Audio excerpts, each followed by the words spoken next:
She walked onto the plane wearing a hoodie and sneakers. No makeup, no jewelry, just calm and quiet. The flight attendant looked her up and down and told her she didn't belong in first class. Passengers watched. No one said a word. What no one knew was that this woman owned the airline, and before the plane landed, the entire crew would regret underestimating her. Before we start the story, comment below where in the world you're watching from today. And if you enjoy stories like this, don't forget to subscribe and turn on the bell icon so you never miss the next one. She stepped onto the plane without hesitation, rolling a small black suitcase behind her. Her name was Claire, and she moved with quiet focus. She wore a plain beige hoodie, dark leggings, and well-worn sneakers. Her curly brown hair was pulled back into a low bun. No makeup, no jewelry, nothing flashy. She looked like someone traveling alone on a budget.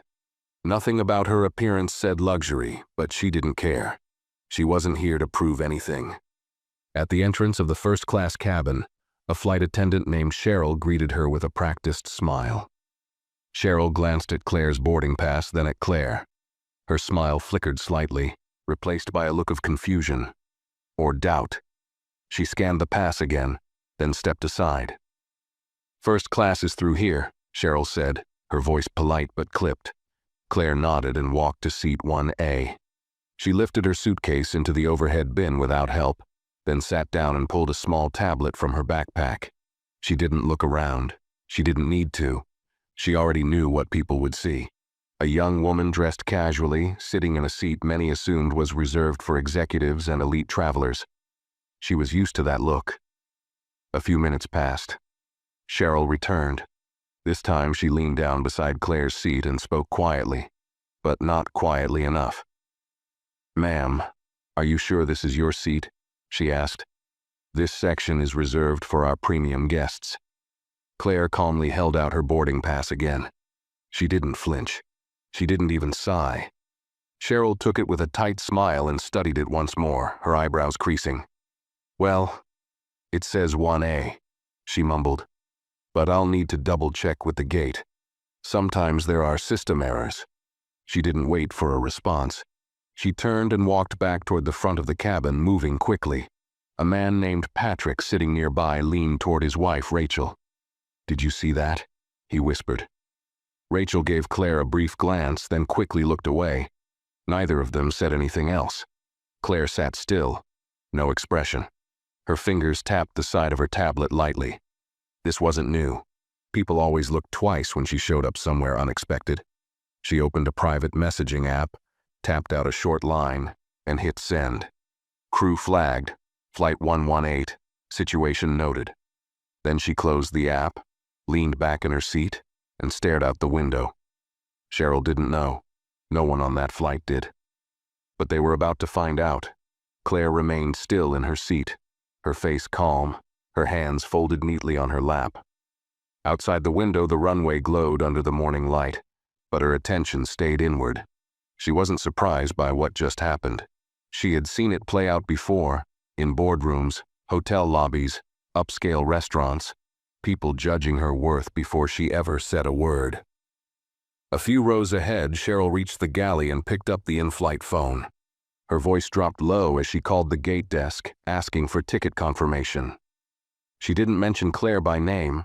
Instead, she said, "There's a passenger in first class who doesn't look like she belongs here. Seat 1A. Can you check her booking again?" The tone wasn't concerned. It was annoyed, like someone reporting a seat squatter. While she waited for the reply, Cheryl poured herself a cup of coffee and stood near the curtain, occasionally glancing toward Claire. One of the junior attendants, Megan, walked in and noticed her expression. "Everything okay?" Megan asked. Cheryl shrugged. "We've got someone up here who's probably in the wrong seat. Claims she's got a valid boarding pass, but I'm pretty sure it's a mix-up." Megan looked toward the cabin but didn't say anything. She had only just started working first class and didn't want to question Cheryl, who had a reputation for being sharp and no-nonsense. Still, something about the way Cheryl said it made her uneasy.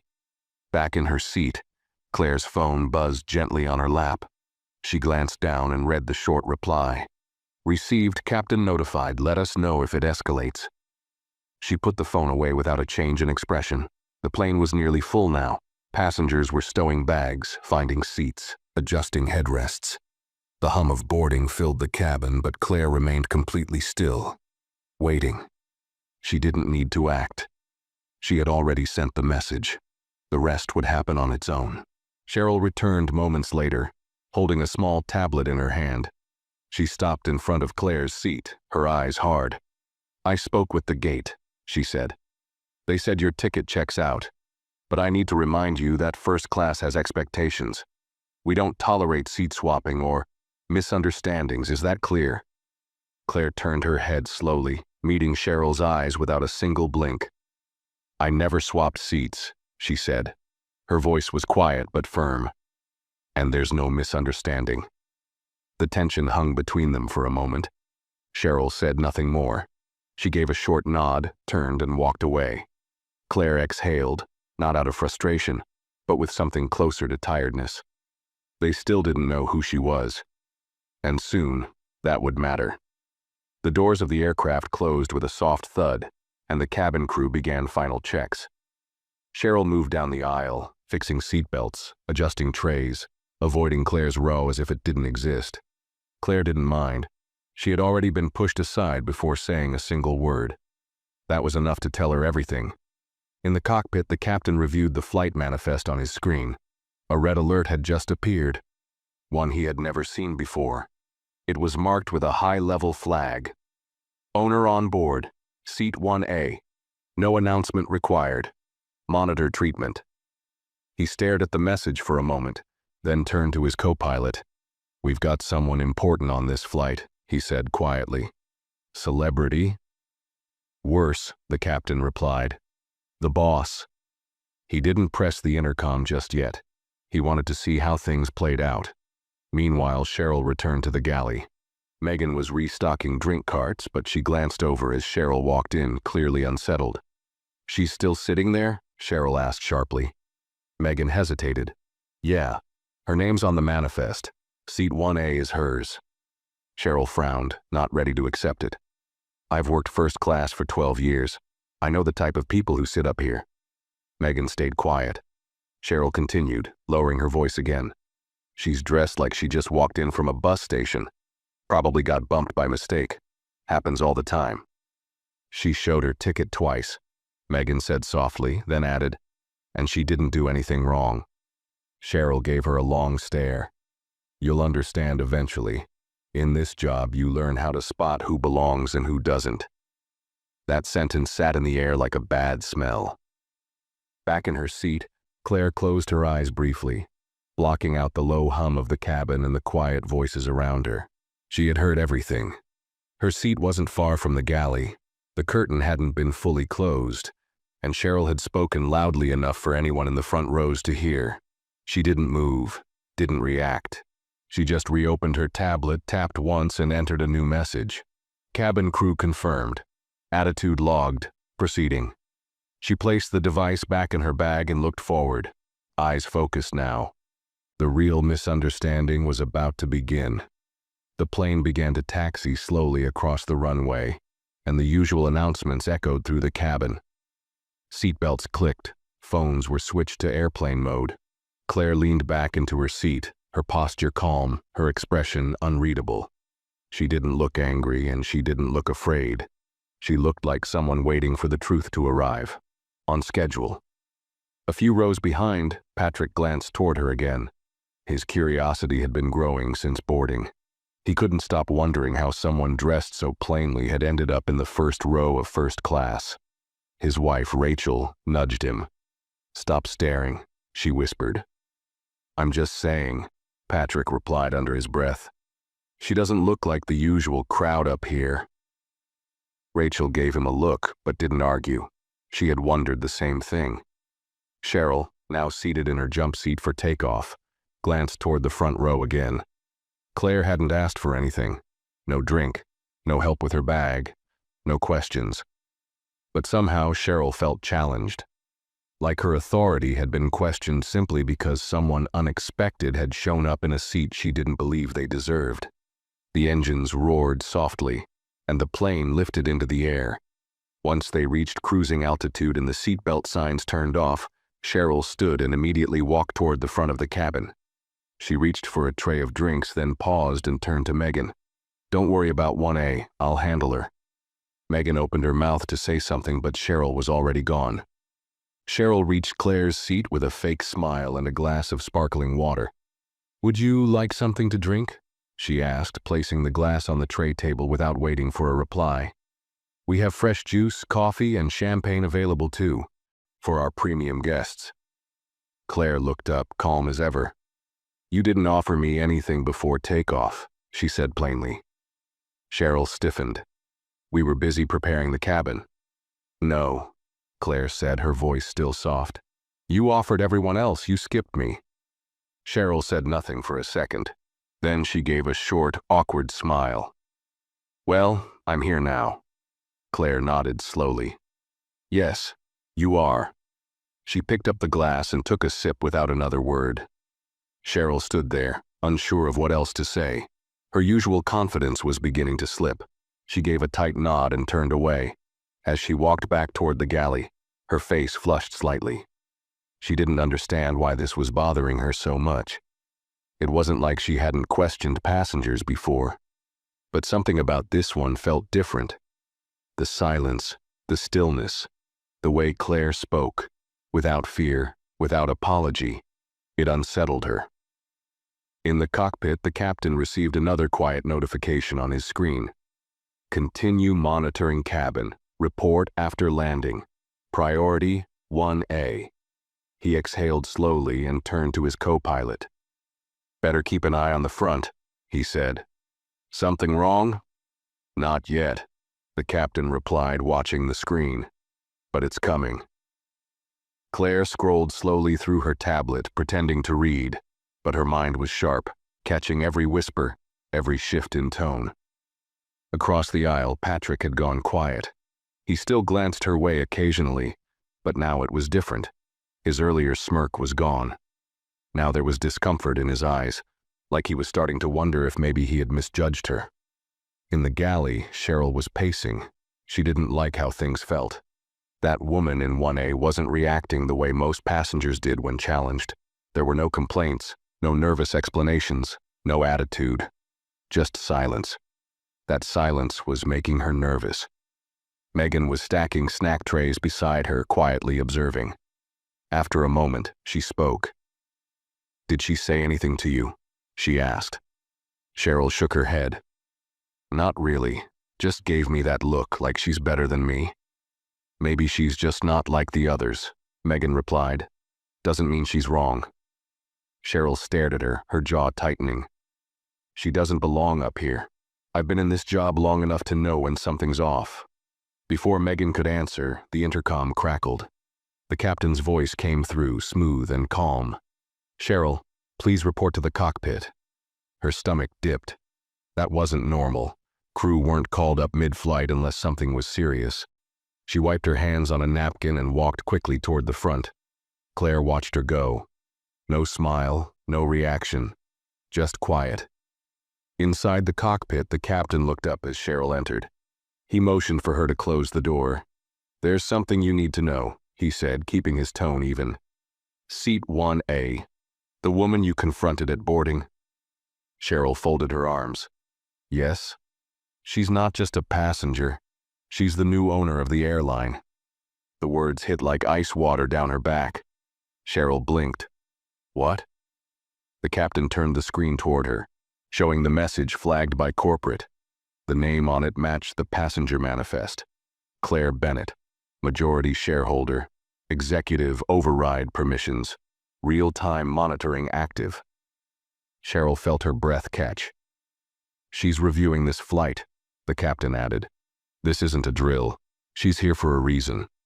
Cheryl's throat went dry. Her knees felt weak. I didn't know," she stammered. She didn't look like..." The captain's eyes narrowed. "Didn't look like what, Cheryl?" She had no answer. "Whatever just happened back there," the captain continued, "you better hope it's fixable. Because when we land, there will be questions, and not just from corporate." Cheryl stood frozen, the pressure sinking in. She had challenged the woman who signed the paychecks, and now the cost of her judgment was about to land with the plane. Cheryl stood in the cockpit, her face pale, hands tightening around the edge of the console. The hum of the engine felt louder now, as if the silence in the room made everything else ring in her ears. The captain said nothing more. He didn't need to. The message was already clear, louder than any reprimand she'd ever received in her career. She turned slowly and left the cockpit, each step down the narrow hallway feeling heavier than the last. Her polished shoes clicked against the floor, but now there was no confidence in her walk. Her thoughts were racing, replaying every word, every look, every gesture she had made since Claire boarded. It all played back like a film she couldn't pause. Her tone, her assumptions, her need to feel in control. And now, she wasn't in control of anything. She pulled back the curtain to the first-class cabin and stood frozen for a moment. Claire was sitting exactly where she had been all along, quiet, composed, legs crossed, tablet in her lap. She hadn't moved once. There was no smugness in her expression, no sign of gloating. That made it worse. Claire didn't need to say anything to make Cheryl feel exposed. Her silence did all the work. Megan noticed Cheryl return and instinctively stepped aside, sensing something had shifted. Cheryl avoided her gaze and walked back into the galley, pretending to reorganize a tray of glasses, but her hands were shaking. Megan waited a few seconds, then leaned in. "Everything all right?" Cheryl didn't respond at first. Then without looking up, she said quietly, "She's not just some passenger." "What do you mean?" "She owns the airline," Cheryl whispered, almost choking on the words. "She's the new CEO." Megan blinked. "Are you serious?" Cheryl nodded slowly, finally turning to face her. "I've made a mistake. A big one." Megan didn't say anything. She didn't have to. Her face said it all. She had warned Cheryl, not with words, but with hesitation, with doubt. But Cheryl hadn't listened. She had assumed. And now, that assumption was about to cost her everything. In the cabin, Claire turned a page on her tablet and reached for her water. She took a slow sip, then placed the glass back down with care. Around her, the energy had shifted. Patrick, who had stared earlier, now avoided eye contact completely. His wife, Rachel, sat stiffly beside him, clutching her magazine but not reading a word. They had overheard enough to piece things together. Claire's phone buzzed softly in her bag. She opened it without rushing and read the latest message. Captain confirmed. Incident logged. Post-landing arrangements being prepared. She placed the phone down again. No expression. No reaction. A few seats back, Megan stepped out of the galley and began attending to the rest of the passengers. She moved with her usual quiet efficiency, but kept glancing toward Cheryl, who stood motionless, staring blankly at the drink cart. Megan had never seen her like this. The woman who usually barked orders and corrected junior staff with a single glare now looked small. When Cheryl finally moved, it was with slow, reluctant steps toward Claire's seat. Her heart pounded in her chest, every beat louder than the last. She stopped just beside the armrest, forced a breath, and crouched slightly. "Ms. Bennett," she said, her voice low, forced into politeness. "There's been a misunderstanding. I'd like to offer my—" Claire didn't look up. Cheryl's words faltered. Claire continued reading. Cheryl swallowed hard and tried again. "I didn't know who you were. I thought there was an error with the seating and—" Claire turned her head slowly and met her eyes. "You didn't question anyone else." Cheryl opened her mouth to reply, but nothing came out. "I showed you my ticket. Twice," Claire said, voice steady, eyes calm. "And you still tried to remove me." "I didn't mean to." "But you did," Claire said, cutting her off. "You didn't ask the man in 1B to prove anything. You didn't ask the woman in 2A. Just me." Cheryl's face turned red. She looked around. Some passengers were listening. Others were pretending not to, but their posture had shifted. Everyone could feel the moment tightening. Claire uncrossed her legs, sat up straighter, and looked her dead in the eyes. "Apologies only matter when they're honest," she said quietly. "And not just because you got caught." Cheryl didn't respond. She couldn't. She stood, nodded stiffly, and walked away. As she returned to the galley, her legs felt weak beneath her. Her chest felt heavy. For the first time in her long career, she was on the other side of judgment, and there was no escape from it. And for Claire, the flight wasn't over. The real landing hadn't even started. The hum of the engine continued in the background, steady and calm, but inside the first-class cabin, everything felt tense. The silence after Cheryl's failed apology clung to the air like thick fog. No one said a word, but everyone felt it. The kind of silence that comes after something has cracked, something big, something that can't be patched with a polite smile. Claire went back to her tablet, flipping the page slowly, but she wasn't reading. Her eyes followed the words, but her focus was elsewhere. She didn't need to say another thing. The weight of the moment had done its job. Everyone who had stared, whispered, or looked the other way was now painfully aware of her presence. Not because she had demanded it, but because the truth had reached them in a way they couldn't ignore. Cheryl stayed hidden in the galley, gripping the edge of the counter, her breathing shallow. She hadn't returned to the cabin since Claire spoke. She couldn't bring herself to walk down that aisle again. Every step would be a reminder of what she had done. Every glance from a passenger, every shift of the eye, every quiet judgment. It was all happening now, and she had no way to undo it. Megan moved quietly, attending to the passengers with soft smiles and gentle tones. She didn't say much, but she kept looking toward Claire's seat, almost as if silently checking if she needed anything. Claire didn't ask for anything. She didn't even make eye contact, but Megan could tell this was the calm before the real storm.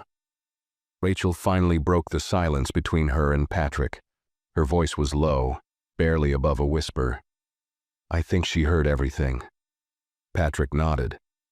"Yeah, she did." Rachel leaned in a little. "She didn't do anything wrong." "I know," Patrick admitted, shame in his tone. "I judged her too." Rachel didn't reply, but the guilt between them was heavy. It wasn't just Cheryl who had made assumptions. Nearly everyone in the cabin had been part of it in some way, even in silence. In the cockpit, the captain received another message from the ground. "Final protocol in place. On-ground security and executive team will meet flight. Passenger 1A is to remain seated until escorted. All crew to comply with instructions post-landing." He let out a slow breath and adjusted his headset. "She's not just reviewing," he muttered to himself. "She's making an example." Back in the galley, Cheryl paced, her hands trembling. Her entire career had been built on order, routine, and control. She followed rules, enforced them, and held others to high standards. But today, it wasn't a rule she had broken. It was something deeper, something uglier. She had made a decision based on what she saw, not what she knew. And now, that decision was about to decide everything else for her. Megan stepped in quietly and spoke without judgment. "You need to get ready." Cheryl didn't answer. "They're coming when we land," Megan said gently. "You know that, right?" Cheryl closed her eyes. "I thought I was just doing my job." "You weren't," Megan said quietly. "You were doing what you thought was right, and that's not the same thing." Cheryl didn't reply. She couldn't argue. She had nothing left to defend. In seat 1A, Claire picked up her phone again and sent one final message. "All confirmed, I'll remain seated. Proceed as planned." She tucked the phone away, sat back, and looked straight ahead. She didn't want revenge. That wasn't the point. She wanted change. And sometimes the only way to fix a system was to show it exactly how broken it was. The plane cruised quietly at 35,000 feet, but on the ground, people were already waiting. Not for a passenger, for a reckoning. The soft chime of the intercom sounded overhead, and the captain's calm voice filled the cabin. "Ladies and gentlemen, we'll begin our descent shortly. Please fasten your seatbelts and return your tray tables to the upright position." Passengers moved slowly, almost hesitantly, as if the usual routine felt heavier than normal. The mood in first class was no longer relaxed or elite. It was tense, unsure, filled with quiet regret.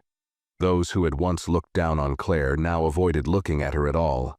She hadn't raised her voice, hadn't caused a single disruption, but her silence had said more than any confrontation could. Patrick tugged at his belt awkwardly. He opened his mouth to speak, then closed it again.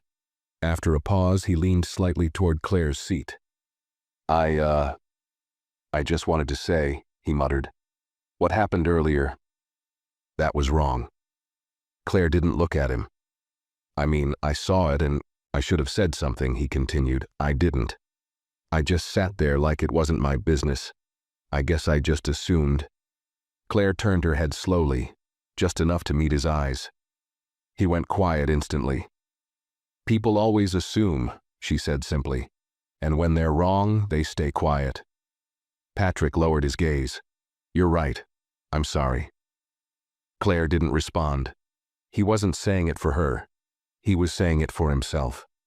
Across the aisle, Rachel wiped the corner of her eye.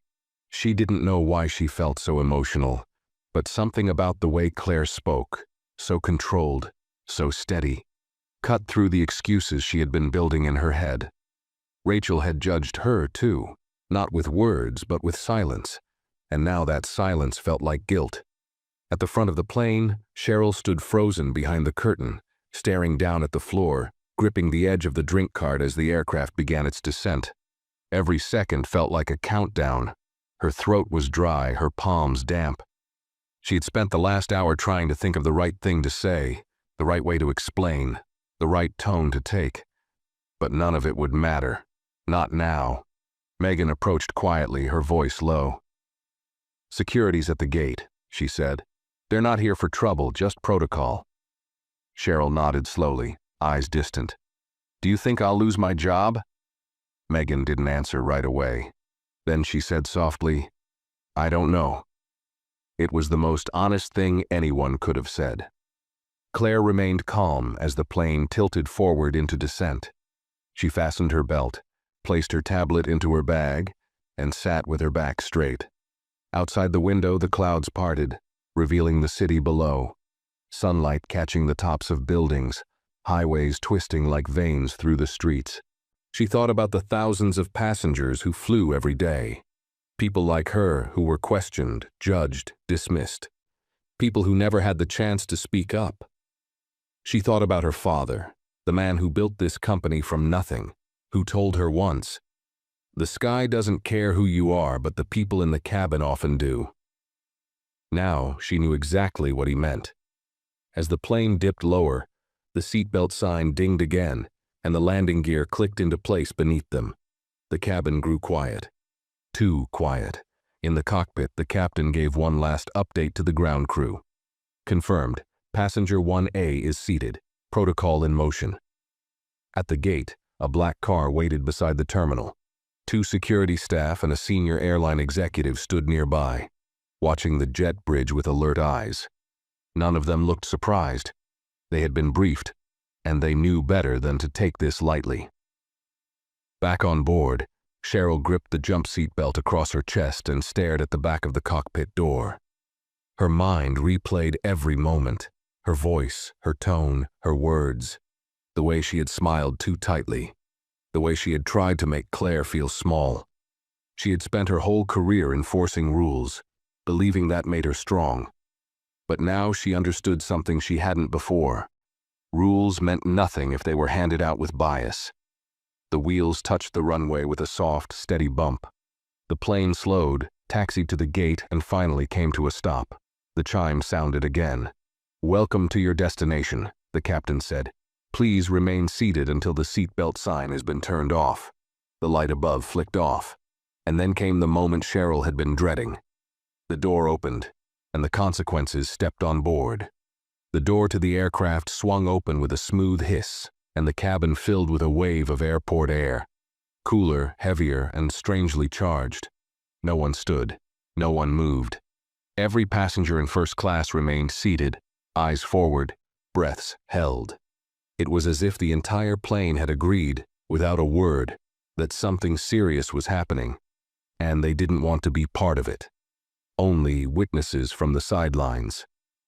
Claire didn't shift in her seat.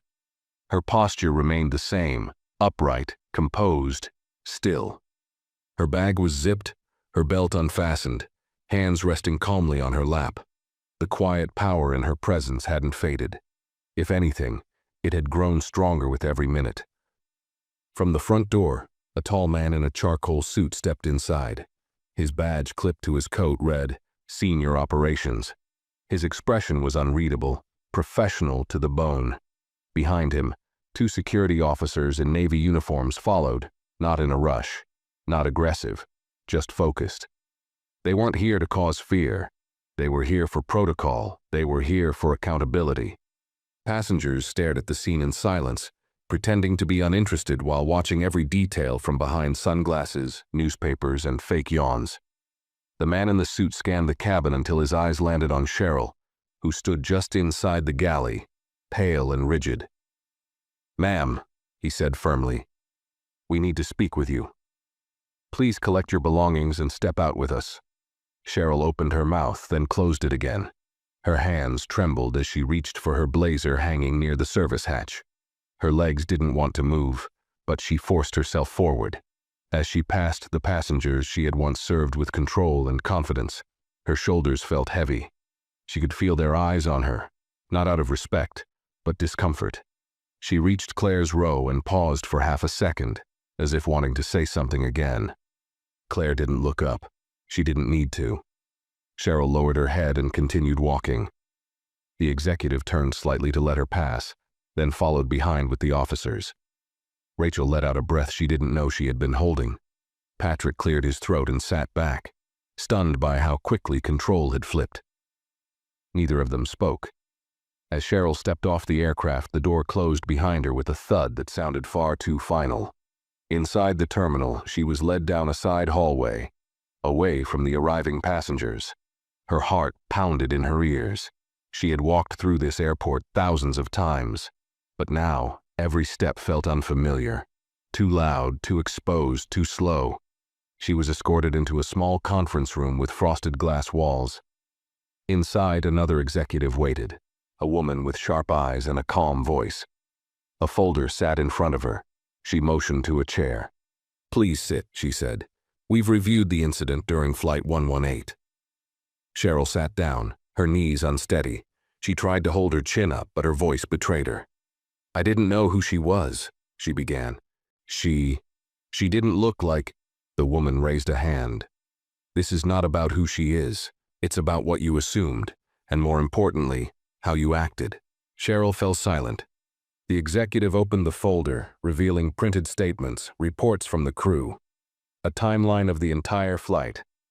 "You've worked here a long time," she continued. "But this isn't the first report filed about your conduct in first class. It's just the first one you couldn't walk away from." Cheryl's mouth went dry. "Effective immediately," the woman said, closing the folder. "You're placed on unpaid suspension. A full review will determine if your position with this airline continues." Cheryl swallowed hard. "Is there anything I can do?" "Maybe," the woman replied. "But it starts with acknowledging the difference between following policy and enforcing prejudice." Cheryl had no answer. Back on the plane, Megan quietly finished clearing trays and offering final goodbyes to the passengers.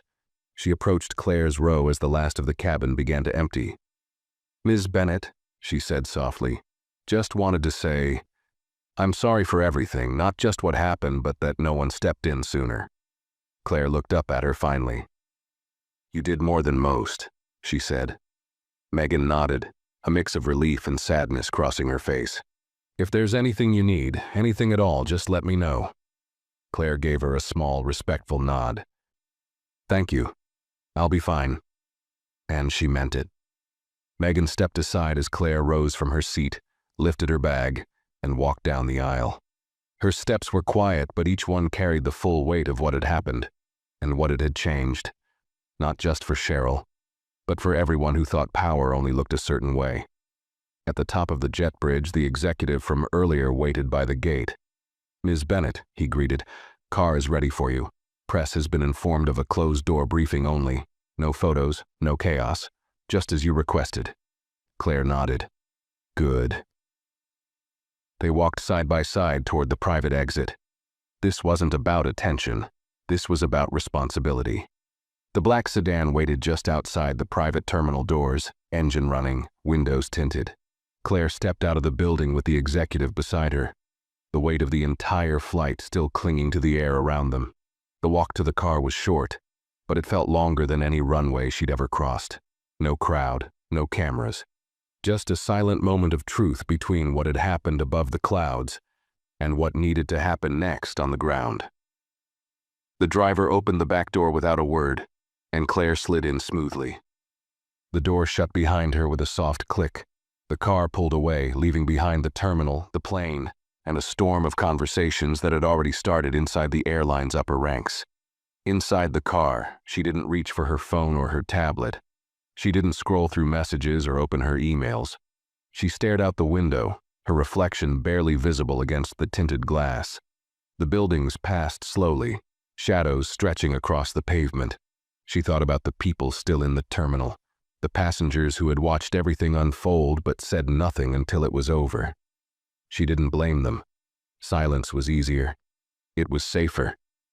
But silence, left unchecked, was what allowed things like this to keep happening. Her phone buzzed gently in her pocket. She finally pulled it out. Message from board liaison. Review meeting scheduled for this afternoon. All internal reports received. Would you like to attend in person or remotely? Claire typed a simple reply. In person.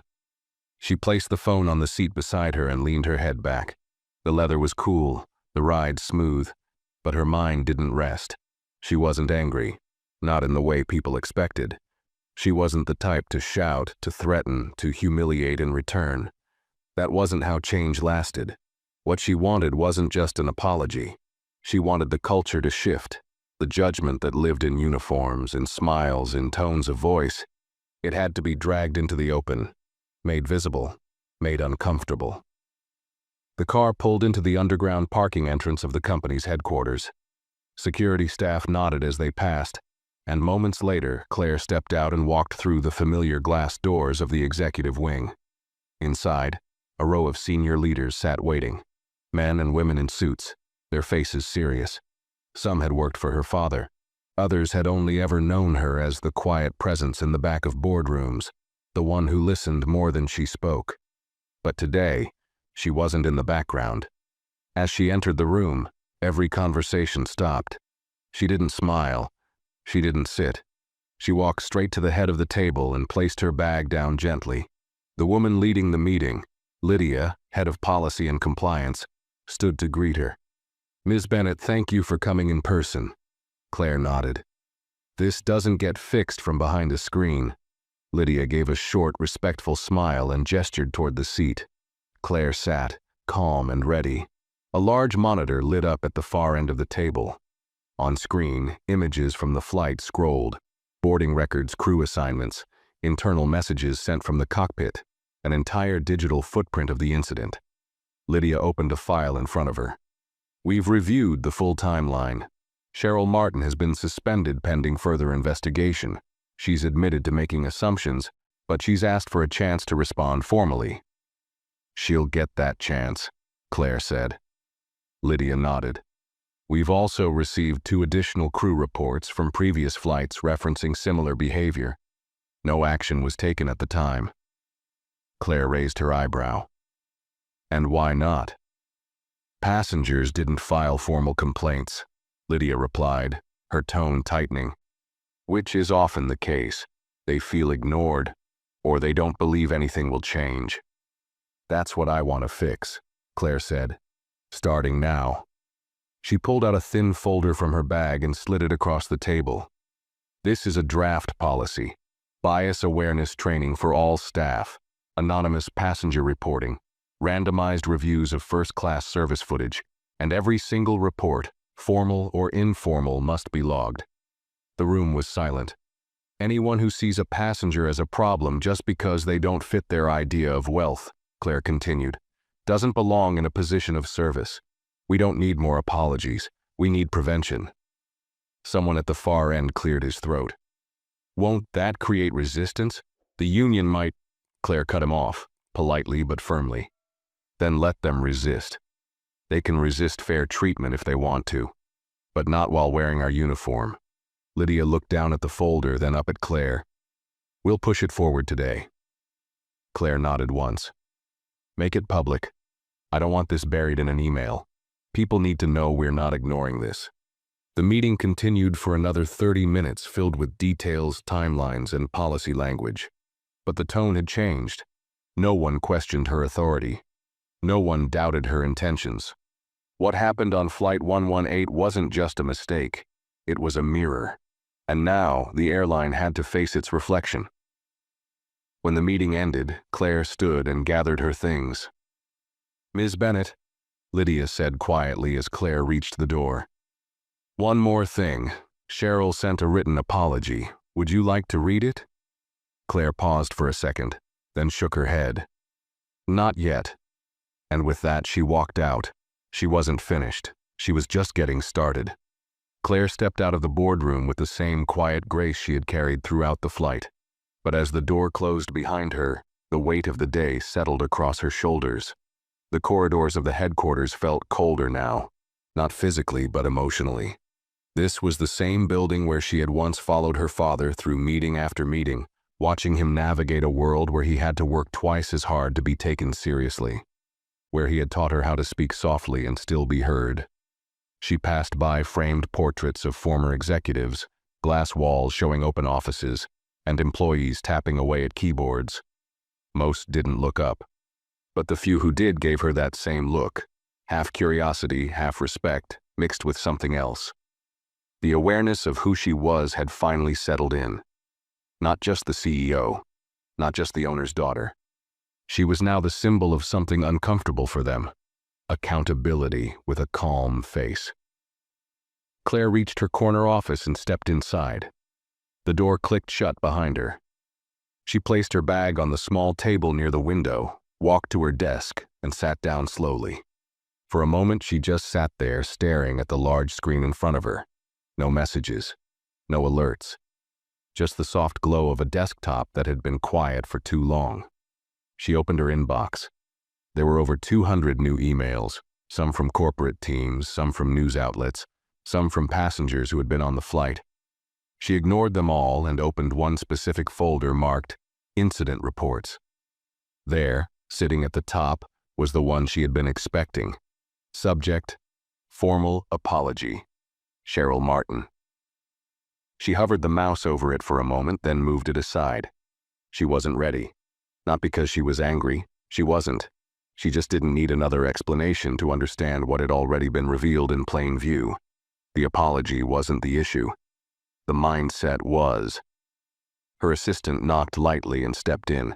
A young man named Leo, sharp and organized, always precise. Claire, he said, the press team's requesting a public statement. They want to know if you'll speak on the record. Claire looked up. They already know, don't they? Yes. Someone from the flight posted about it. Photos. The video of Cheryl being escorted off is already online. Claire exhaled. She wasn't surprised. Are they spinning it yet? Some are calling it a power move, Leo said. Others are praising you for staying calm. A few are saying you embarrassed her. Claire raised her eyebrows. Embarrassed her? Leo nodded. That's the word they're using. She leaned back in her chair and looked out the window. I didn't embarrass her. She did that to herself. Leo hesitated, then added, You should know. A former employee also reached out.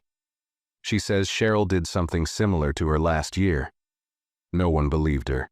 She left the company after filing a complaint that went nowhere. Claire closed her eyes for a second. That hit harder than she expected. Get her on a call, she said softly. Tell her we're listening now. Leo nodded and stepped out, leaving Claire alone once again. Across the city, in a modest apartment with drawn curtains and a silent phone, Cheryl sat on the edge of her bed, staring at the email she had just sent. The apology. Her last attempt to fix something she had already broken. Her hands trembled as she reached for her glass of water, barely able to hold it steady. She had spent her career believing she was fair, believing she was doing the job the right way. But now, the silence from the other side of her apology told her something else. That fairness meant nothing if it only applied to people who looked the way she expected. The television played quietly in the background. A news segment was covering the story. Photos of Claire boarding the flight. A blurred video of Cheryl being escorted off. A panel of commentators discussing discrimination in the sky and racial bias in first-class service. Her name wasn't spoken yet, but she knew it would be. She wasn't a villain in her mind, but now, to the world, she had become an example, a lesson. And the worst part was, she understood why. Back at the office, Claire clicked open a new document. She began typing a statement, not for the press, not for headlines, but for every employee who had ever doubted someone just because they didn't look the part, for every customer who had been silenced, questioned, dismissed, for the former worker Leo mentioned, the one who had been pushed out without a second thought. Her fingers moved steadily across the keyboard. Respect isn't a benefit of a job title, it's a baseline. And if someone in this company can't offer that to every customer equally, they should not be here. She paused, then continued. What happened on Flight 118 isn't just about me. It's about every person who's ever been told, directly or indirectly, that they don't belong. Our goal is not just to fix a policy, it's to reset the culture. She read it once, twice, then sent it to the internal communications team. Let the world say what it wanted. She wasn't trying to make a point. She was fixing a system. The next morning, the world had already shifted. Claire arrived at headquarters before the sun fully lit the city skyline. The office was quiet, the halls nearly empty, but the buzz had started hours ago. News articles were everywhere. Headlines splashed across tablets, phones, and office monitors. Airline CEO humiliated mid-flight, reacts without saying a word. Executive passenger profiled on her own airline. The flight that changed company policy overnight. Social media had exploded. The video was now viral, just 15 seconds long, but sharp and unforgettable. Cheryl walking past the first-class rows, her posture tight, her face pale. Claire seated silently, not even sparing her a glance. That image was everywhere. In silence, she had become a symbol. Claire walked into her office with a coffee in one hand, her bag over her shoulder. Leo stood near her desk, scrolling through a tablet, waiting. We've had over 30 interview requests, he said. 3 talk shows, 2 business panels. 1 national news anchor is offering a private interview. Not interested, Claire said calmly, setting her things down. This isn't a campaign. Leo nodded, understanding. What about internal? She asked. We sent out your statement company-wide last night, he said. It's being shared like wildfire. Department heads are already scheduling sensitivity training, and our policy review team says this was the biggest overnight employee engagement spike in years. Claire leaned against the edge of her desk. Any pushback? Leo hesitated. Some, quietly. A few senior staff think it was too much too fast. One even said you made an example out of Cheryl. Claire didn't flinch. I didn't make an example of her. She made herself the example. Leo gave a tight nod. The former flight attendant we contacted, the one who left because of Cheryl, she's agreed to speak with HR. She's coming in tomorrow. Claire looked away for a moment, jaw tight. We failed her, she said quietly. Let's not fail her again. Across the city, Cheryl sat in her apartment, dressed in yesterday's clothes, laptop open on the table in front of her. Her inbox had filled overnight. Friends asking what happened, coworkers stunned, some reaching out in support, others going silent. A few messages were cruel, mocking. A few were brutally honest. And one from her younger sister read only, "Did you really say that to her?" She hadn't responded. She kept refreshing her screen, hoping for some sign that her apology had been read, that something had been acknowledged. But nothing came, and each hour that passed reminded her more clearly. She wasn't the victim. She had spent so long believing she knew people by how they looked, how they dressed, how they carried themselves. She hadn't seen herself as biased. But now she understood. Bias doesn't need to shout to be dangerous. It whispers. It shows up in doubt, in tone, in subtle control. She opened the video clip again, watched herself walk down the aisle, saw the look on her own face, the stiffness, the fear, the humiliation, and then saw Claire, calm, untouched, unmoved. Cheryl didn't recognize the woman in the mirror anymore. She didn't like what she saw, but she knew it was her. At headquarters, Claire sat in the main conference room for a meeting with the training division. A full room, directors, trainers, department leads, all focused on her. On the screen behind her, the first slide of her new initiative was displayed. Before the uniform. What you see, what you assume, what must change. Claire spoke slowly. We don't teach perception. We teach procedures. That's the problem. She walked to the screen and tapped the corner of the remote. The image changed. A plain first-class cabin. No passengers. She continued. This is what the average crew member sees. Just another day. But for someone like me, or anyone who doesn't fit the image they expect, this space becomes a test. Of patience. Of dignity. Of how far someone is willing to go before asking, do you belong here? She clicked again. A still frame of Cheryl confronting her on the plane appeared. She let the room sit with it. I don't want apologies, Claire said. I want awareness. The room was silent. Then she did something unexpected. She clicked again, and the screen showed a short letter. It was Cheryl's apology. Claire read it aloud. I now understand that I didn't just doubt your seat. I doubted your right to be in that space because you didn't fit what I expected. That was not about protocol. That was about bias. And I carry that mistake fully. She turned back to the group. This isn't about punishing Cheryl.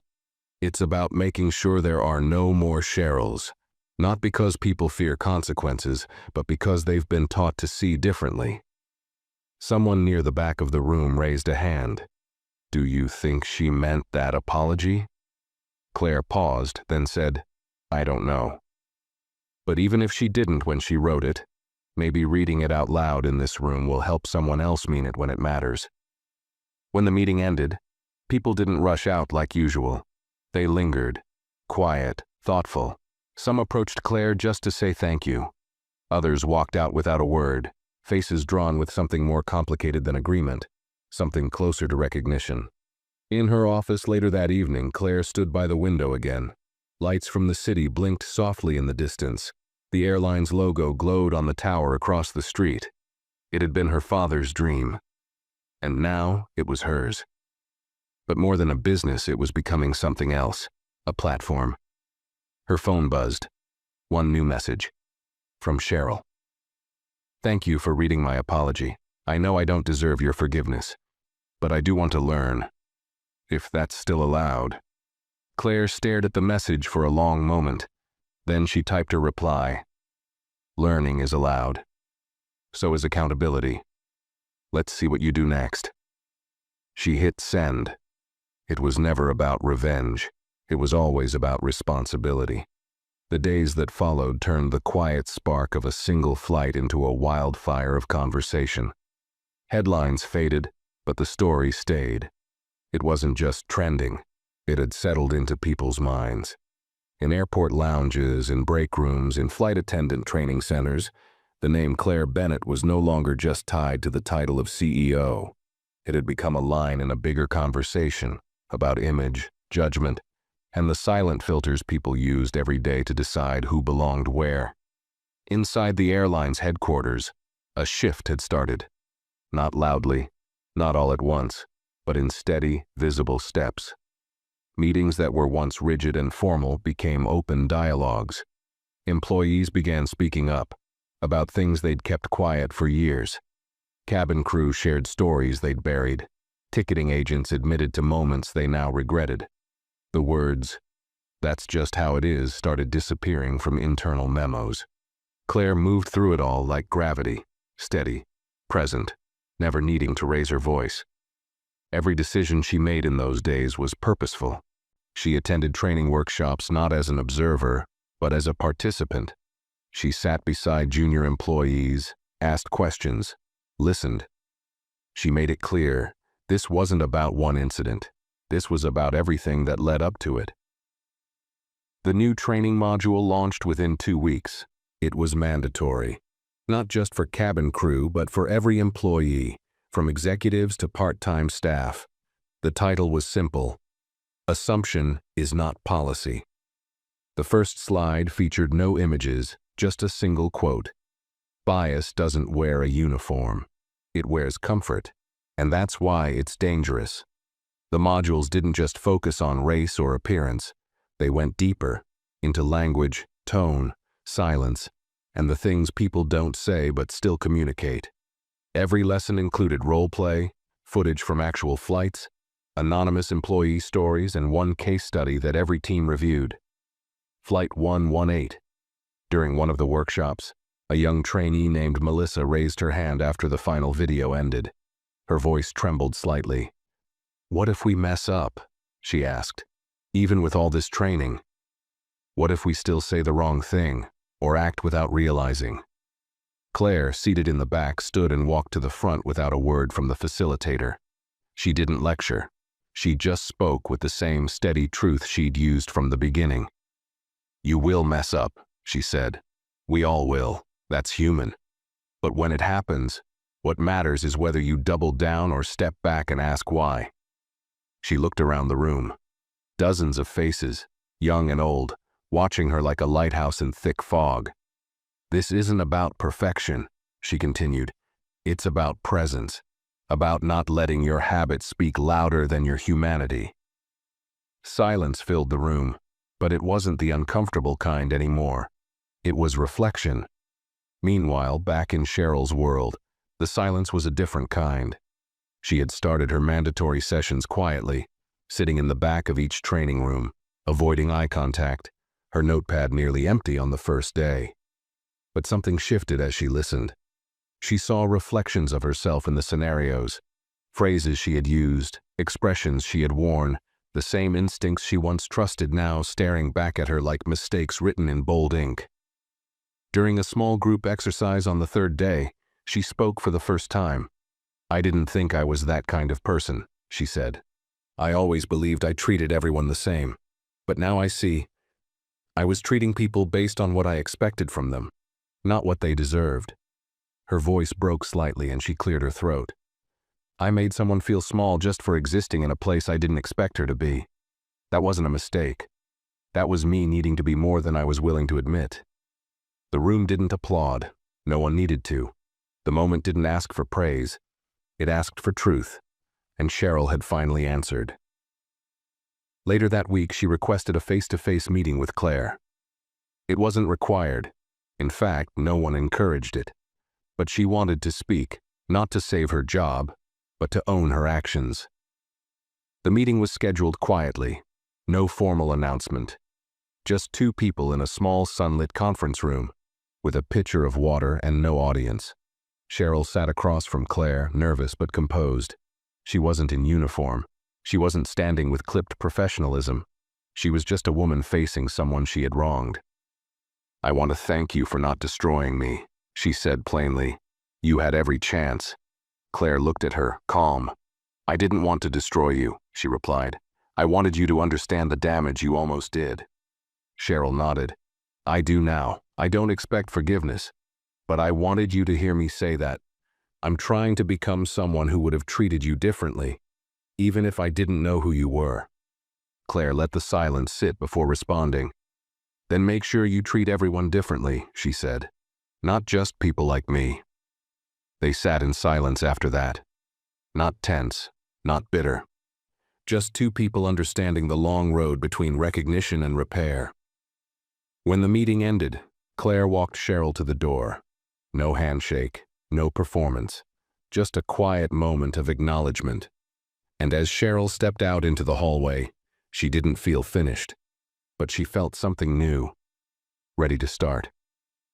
2 months later, the story of Flight 118 had faded from the news cycle, replaced by newer headlines, louder scandals, faster outrage.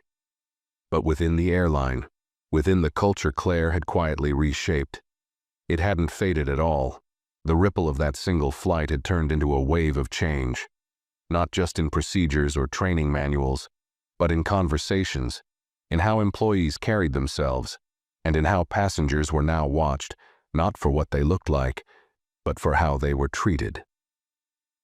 Claire sat alone in her office that morning, the skyline outside her window painted in soft blues and silvers. A report sat open on her desk, quarterly feedback analysis, passenger experience. It included over 20,000 anonymous comments from passengers across the country, collected after the changes went into effect. She skimmed the pages, her eyes catching phrases. "I was treated like I belonged for the first time in a long time. I didn't expect kindness, but I got it. I wasn't judged when I walked into first class wearing work boots." She smiled faintly, fingers tracing one of the comments. This wasn't branding, this was repair, quiet, patient, and overdue. Her assistant Leo stepped in holding a folder. "Morning. You asked for the follow-up on Cheryl's transition." Claire looked up. "Yes, let's hear it." Leo sat across from her. She completed all 6 advanced training modules, voluntarily attended 2 weekend forums, gave 3 peer sessions to incoming crew. Her evaluations were clean. Actually better than clean. She's been requested by passengers for return flights. Claire raised an eyebrow. "Interesting." Leo nodded. "Her tone is different. Her posture is different." One of the crew leads said, "She's not trying to be forgiven. She's just trying to be useful." Claire leaned back in her chair, thoughtful. "And the woman she wronged last year? The one who left? She's been hired back, but not in the same role. She's now on the team that reviews in-flight conduct reports. Her first initiative was to design a new, faster review process for behavior complaints. She said," Leo flipped a page, "People lose hope when they feel unseen. Our job now is to see them before they disappear." Claire was quiet for a long moment. She looked past Leo, out the window, toward the city breathing just beyond the glass. This right here, was why she didn't blow up on that flight. Why she didn't curse or call for public revenge. Because she understood something most didn't.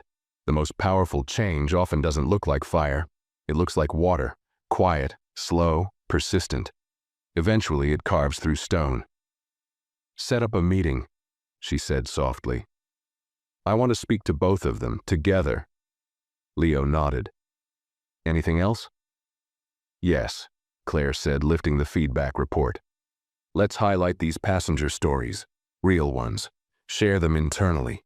Get them into training, even onboarding. Remind people who they serve." Leo smiled. "That's going to make an impact." Claire nodded. "It already is." Across the building, in a modest break room, Cheryl poured herself a cup of coffee. The chatter of morning crew filled the room. Laughs, flight schedules, gate changes. For once, she wasn't hiding in silence. She was listening. A junior flight attendant approached her. "Hey, Cheryl? That thing you said in training, about checking your eyes before you check someone's ticket, that stuck with me." Cheryl looked up, startled. "You remembered that?" The young woman nodded. "Yeah. You said it like someone who'd been on the wrong side of their own habits." Cheryl gave a small, tired smile. "That's because I have." The girl nodded, respectful. "It helped? Just wanted you to know." Cheryl nodded back. "Thank you, I'm still learning." Back in Claire's office, the door remained open. She never liked keeping it closed anymore. She wanted people to come in, to speak freely, to disagree if needed. That afternoon, Claire walked through the training center unannounced. The staff had grown used to seeing her there, not as a supervisor, but as someone who showed up. She didn't hover. She sat in the back. She watched. Today, she watched a young trainer lead a group of new hires. On the screen was a single question. What does respect look like in a moment when no one is watching? Claire closed her eyes for a second. She remembered the moment Cheryl had stood over her, questioning her seat. She remembered the silence, and she remembered what it felt like not to yell, Not to prove, just to be. Now, that moment was teaching others, and that was the point. She didn't want to be remembered for a flight. She wanted to be remembered for what took off after it. 6 months later, the airline had changed. Not in slogans, not in scripted commercials, but in the small, often unseen ways that revealed whether transformation was real or just performative. Gate agents no longer scanned people's clothing before their boarding passes.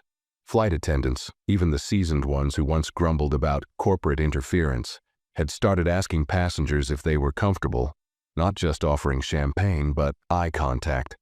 The staff directory included new hires from overlooked communities, voices that once sat quietly in the background now leading orientation sessions, and a policy shift that had started on a single flight now lived in every layer of the company structure.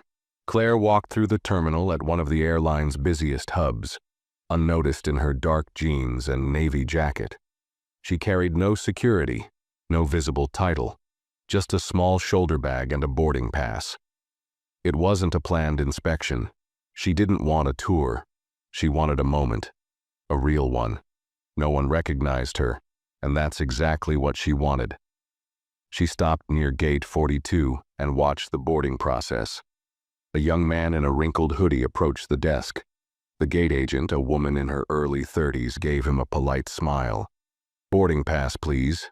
He handed it over, eyes slightly unsure. "C2A, she said, checking her screen. "First class, right down the bridge and to your left. Welcome aboard." No raised eyebrows, no second glance, no hesitation. Claire stood still, just watching, her heart steady. She continued toward her gate. As she walked, a teenage girl brushed past her in a hurry, nearly dropping her carry-on. Claire reached out and steadied the bag before it tipped. The girl turned around, wide-eyed. Sorry, I didn't see you." "It's all right," Claire said gently. "Travel days are chaos." The girl smiled awkwardly, then paused. Are you Claire Bennett?" Claire's expression didn't change. "I am." The girl's eyes widened. "You're the one from that flight, right? The woman they tried to move?" Claire smiled softly. "Yes, that was me." The girl looked stunned. "I watched the video a dozen times. You didn't even say anything. You just sat there, and they lost everything." Claire tilted her head. "I didn't want them to lose everything. I just wanted them to realize they weren't seeing people. Only appearances." The girl nodded slowly. "It helped me. I mean, I've always been afraid of how people look at me when I speak up. But you didn't have to shout. You just let the truth do the work." Claire's smile deepened. "Thank you for saying that." "What happened to the woman?" the girl asked quietly. "She's still here," Claire replied. "Still working, still learning." The girl looked surprised. "She apologized?" "Yes," Claire said. "But more importantly, she changed." The boarding call for Claire's flight echoed over the intercom. "Looks like that's me," she said, picking up her bag. The girl stepped aside, still watching her with a kind of admiration usually reserved for people on screens. "You changed a whole company." Claire paused for a second. "No," she said gently. "The company changed itself. I just refused to let it stay blind." As Claire walked down the jet bridge, she passed a flight attendant greeting passengers with a genuine smile. "Welcome aboard," the woman said, nodding respectfully. Claire nodded back, eyes meeting hers. There was no recognition, just professionalism, fairness, neutrality. That was all she had ever wanted. She found her seat, this time still in first class, still at the front of the cabin. But now not a single person glanced at her with doubt. Not one whisper questioned why she was there. In fact, a man in the row across offered to lift her bag into the compartment, simply because she looked like any other traveler. She let him, smiled, and took her seat. The plane filled. The safety announcements began. The engines warmed. Claire looked out the window, not at the sky, but at the reflection of herself. Not as the woman who owned the airline, not as the woman from that flight, but as a woman who turned silence into change. As the wheels lifted off the ground, she closed her eyes. Not because she was escaping something, but because this time, Finally, she could rest. Justice didn't always come with noise. Sometimes it looked like this: a quiet seat in the right row where no one questioned if she belonged. Because now, everyone finally understood. She always did. If this story touched you, please give it a like, share your thoughts in the comments, and don't forget to subscribe to the channel for more powerful stories coming soon.